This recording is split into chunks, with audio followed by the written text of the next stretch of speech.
Bismillahirrahmanirrahim. Assalamualaikum warahmatullahi wabarakatuh. Innal hamdalillah nahmaduhu wa nasta'inuhu wa nastaghfiruh wa na'udzu billahi min shururi anfusina wa min sayyiati a'malina.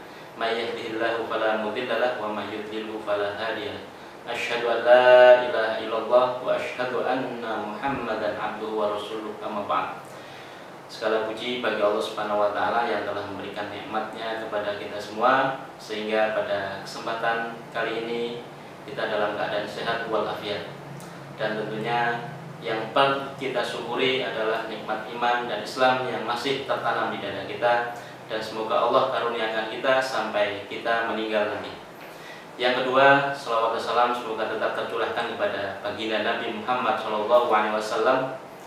Kita sebagai umatnya tentu harus paham dan harus tahu bahwasanya kita agar senantiasa mengikuti sunnah-sunnah beliau dan istiqomah mengikuti sunnah-sunnah beliau sampai akhir hayat kita. Anak-anakku sekalian, santriwan dan santriwati MTS Al-Hasanah Bengkulu Tengah, saya memperkenalkan diri, Kepala MTS Madrasah Sanawiyah Hasanah. Pada kesempatan ini ingin menyampaikan beberapa hal kaitannya dengan MTS Al-Hasanah. Tentunya antum semua sebagai santriwan dan santriwati nanti akan masuk ke sini, tentu harus tahu dan memahami karakter, memahami kondisi MTS kita, yang tentunya MTS ini di bawah langsung di Pondok Pesantren Al-Hasanah. Beberapa hal yang perlu kalian ketahui bahwasanya kita MTS Al-Hasanah sudah mulai berdiri dan mulai melakukan operasi pendidikan atau aktivitas pendidikan mulai tahun 1991 sampai saat ini, bertahap sedikit demi sedikit kita berkembang sampai kemudian tahun 2022 ini kita kurang lebih memiliki 600 santri untuk MTS Al-Hasanah, yang tentunya itu adalah patut kita syukuri, dan antum semua nanti menjadi motivasi bahwasanya mengenyam pendidikan di sini harus serius dan harus dengan niat yang teguh. Kemudian perlu kalian ketahui juga bahwasanya kurikulum di MTS Al-Hasanah ini memiliki dua kurikulum, yaitu kurikulum Kemenak dan kurikulum kombinasi yang berdasar dari pondok pesantren, yang bersumber dari pondok pesantren. Di antaranya ada pelajaran nahwu, shoroh, imla, insya, dan kita juga memiliki program membaca Al-Quran dengan metode qiraati yang diadopsi dari Semarang.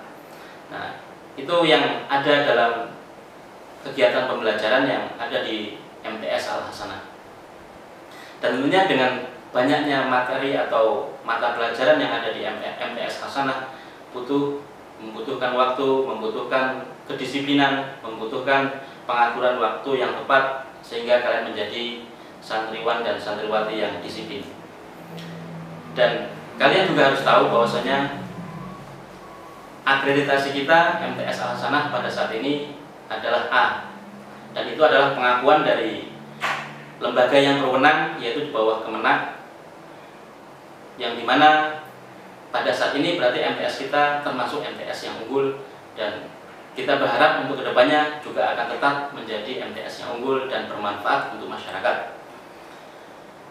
Dan hal-hal yang lain yang perlu kita ketahui di MTS Al-Hasanah ini, pembelajaran itu dimulai dari jam 7.30 pagi sampai jam 14.50. Itu adalah pembelajaran formal yang ada di kelas, yang kalian akan berhadapan dan bertatap muka langsung dengan guru. Kemudian nanti setelah itu ada kegiatan sore, ada ekstrakurikuler, di antaranya ada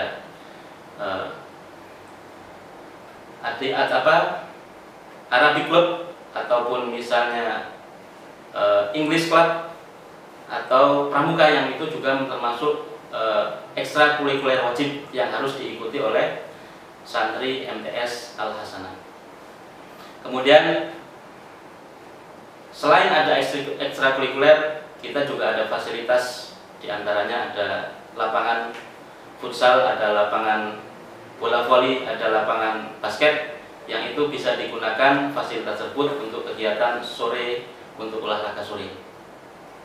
Anak-anakku sekalian, santriwan dan santriwati MTS Al-Hasanah kelas 7, perlu kalian ketahui pembelajaran di Al-Hasanah, terutama pembelajaran formal di kelas, itu membutuhkan batas, dimana ketika kalian nanti masuk di kenaikan kelas ataupun di penerimaan rapot, maka harus memenuhi KBM.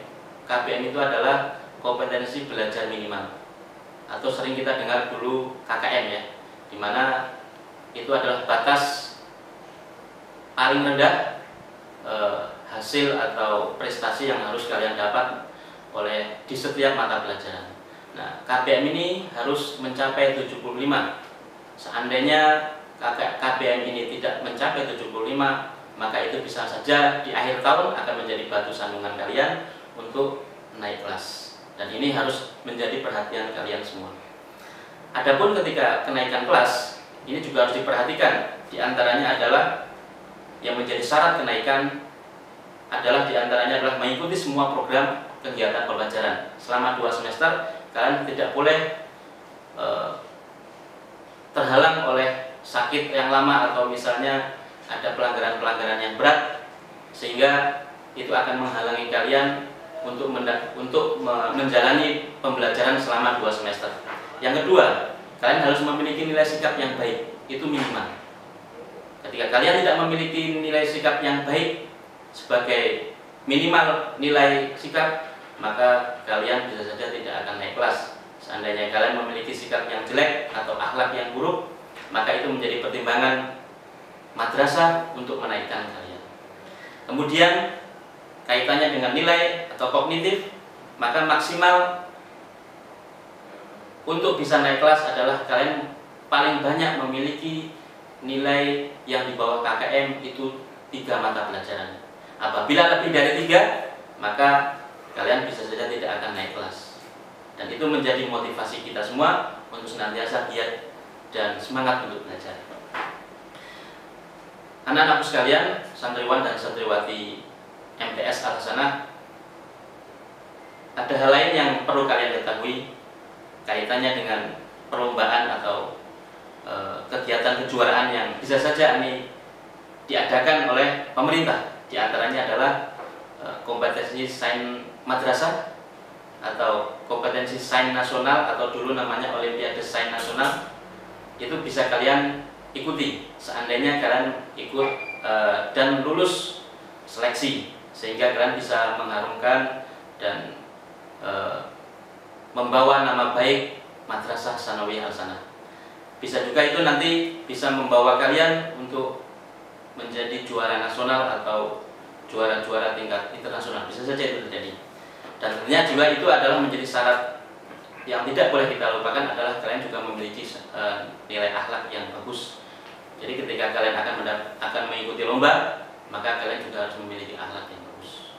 Nah, itu saja beberapa hal yang perlu kalian ketahui ketika nanti kalian sudah masuk di MTS Al-Hasanah, agar kalian bisa mempersiapkan dan menjadi santriwan ataupun santriwati yang senantiasa semangat dengan niat yang bagus, sehingga ketika antum atau kalian keluar dari MTS ini, kalian menjadi orang-orang yang bermanfaat untuk diri sendiri, untuk keluarga, untuk masyarakat, untuk negara, dan untuk agama. Mungkin sekian dari Ustadz mengucapkan terima kasih banyak. Aku qouli hadza wa astaghfirullah li wa lakum. Billahi taufiq wal hidayah. Wassalamualaikum warahmatullahi wabarakatuh.